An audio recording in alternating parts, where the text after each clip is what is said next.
Hey guys, it's Dave from New Software here. In our last video we got the new library site actually copied. In terms of everything, we've got the files now set up, got it all happening in its own directory. We've got our awesome bookworm. So now we're going to start making our first form. Okay, so the first thing, when any user logs in, they're going to get to this index form. Now they're not going to see all these buttons because this is the only users who log in as GlobeAdmin will see these buttons right here because they're used to actually make the site. We'll look at users later and it'll make a lot more sense after that video. But for now, we'll just add our first form. Let's have a look at our form list. So these are my screens forms. So yeah, let's start with book. Okay, so first we need to add a button to this index screen so that when a user logs in, they're going to see book. I'll do that. I'll do it first and then I'll reload the index screen and you'll see what I'm talking about. Okay, displayed on index button index book. Let's call it. This title is just what the actual ID of the button is. So as long as it's unique, doesn't matter what it is. Okay, tab. I'll have maybe call it. Okay, I'm trying to think of the tab title.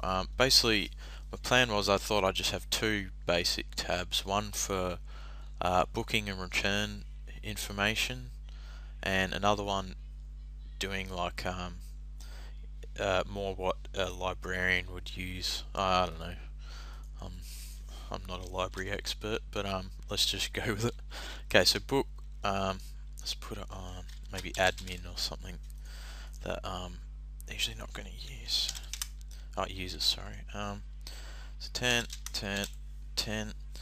These numbers here, basically it doesn't matter whatever number you put.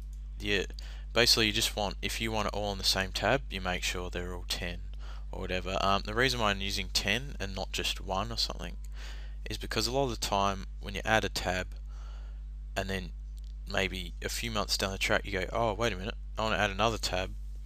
Now we can go back and make a tab with a number of 5 or something, but this making it 10 leaves you so much room that you're gonna have to add in 9 tabs before you end up using up all your numbers. So a convention we always use is separating it by 10. Same goes with order. A lot of the time you might have order 10, 20, 30, and then you want to slot one in between, then you want to slot more in between. That's basically just to do that. So display condition, we'll leave that for now. Don't think any of this actually does it. Okay, so we've set it as a button. Now, whatever type you put here, there's additional options for each object. So if you go to button, top left, top, button left, button top, button left, I can read. If you leave that blank, it reverts to this order. And if you actually put in numbers here, it actually uses coordinates.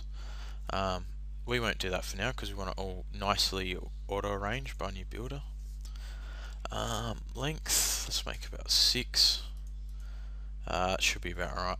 The 6 is just like a unit that we're all used to. This is probably maybe 4 long. I'm just used to it because I've done a lot of New Builder work. So form to launch via browse. Yeah, I have. Okay, first thing, before I even make this button, I should have made the form first, but yeah, I should have done that. Okay, name of the form. This is screen specific details. So this is what I want the form to kind of, all the properties I want in it. So name, I want books. Title. Hang on. Okay, this name is like a system kind of name. So if we go, let's call it FM Books, stands for form books. You can really make it whatever you want. This title here is what actually shows at the top. Books table, we would just want book. Primary key, book ID. I'll just double check that. So if you look at our book table, yep, book and then book ID. So go to here, access without login. No, we don't want randoms coming in. That auto-filled that. That's pretty cool. I didn't even know it did that. But this is the first time I've used the new version in a while. Okay, so select all from book. Yeah, I said before, but a lot of my development for clients is in a lot older version that their system's on. It's good for them, but yeah, it's a lot different to this. So add button. Now what this is, this lets you add like new book records through the browse screen. You pretty much mostly you always want that. Oh, sorry, I say what you want that for screens where you're going to be inputting data. Title, yep. I don't know if we leave that blank whether it just defaults. I will leave that blank. See what goes on. Save button. Yes, we want it to be able to save the record. This is useful for read-only screens. Might actually make one a bit later, but we'll see. Delete. Yes, we want to be able to remove books. Clone. Yes, we want to be able to clone records. Close. I don't know. Probably not. Print button. We'll leave that as well. Extraction buttons. Yeah. So this is where you can add custom action buttons. I'm not going to do one now. I'll show you guys later, but we'll leave that for now. Browse screen. Now this is pretty important. This is setting up what the search screen is going to look like. That's all done here. So if we look at the objects one, their browse screen, like actually in this record, it would have one that's titled as belongs to, like this. It'd be like belongs to display. It'd have whatever field that is, some form one. Next one, field name, etc. But that's just an example. Okay, we need our book specific ones. So first one. Yes, I need to actually set up my query right because we're going to be linking to the publisher, and I want to see the publisher on this search screen. I want to be able to search by whoever the publisher was in this form. And yeah, this SQL bit, I actually need to inner join my publisher table so that I can access the fields. So okay, inner join publisher. Oops. What was it? Boot publisher ID equals publisher ID. This is where I'm using these conventions. Is very easy to guesstimate what your query is going to look like. Because I knew the prefix, and I know it's publisher CHK_ID equals publisher_ID, but that's just a convention that we're used to. Okay, so we got that. Let's go back to our browse screen. So now I'll have access to this. I'll open this in another tab just so I can see it. Okay, so oops, grab all of that. Okay, I'll just whack this in here for now. But so this goes in order. So if I put, you can order each column by this one here. So if you look at this one, this is probably 10, 20, 30, 40 using the same spacing we did before. And the first one, the first field that I actually want to see in my browse screen is probably the book title. That makes a lot more sense. Okay, so just like that. Title, publisher, oops, that's publisher. Format lets you change what it'll look like in the browse screen. When I do one with a date, you'll see what's going on later. Width, this is actually in pixels if I remember correctly. What's it called? I'll just guess 350. No, 3.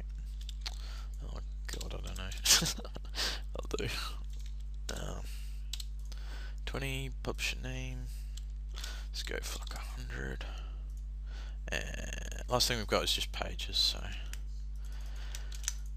this will be a good example to show the format. Okay, so we got pages. Yeah, so format, it's generally gonna be just one, like no decimals. Oh no, we could, and there's also a comma separated one. Now this shouldn't have ever changed really before, because in our structure we've actually set it just int, but because I can now put a comma separated format, NewBuilder will actually make it look a bit nicer. So I should make this 100 again. Browse code. This is custom browse code. Doubt will really use this. This lets you mess with the default result that you're going to get with your browse screen. I might do this in more complex videos later, because it's very I doubt most people would ever even use this tab right here. Edit code, a lot of people will use. This is run as you open the form. Before save is it'll run before you hit save. Before NewBuilder actually inserts the row, sorry. And then that's after NewBuilder inserts the row, and this is after you delete it. We won't worry about this for now.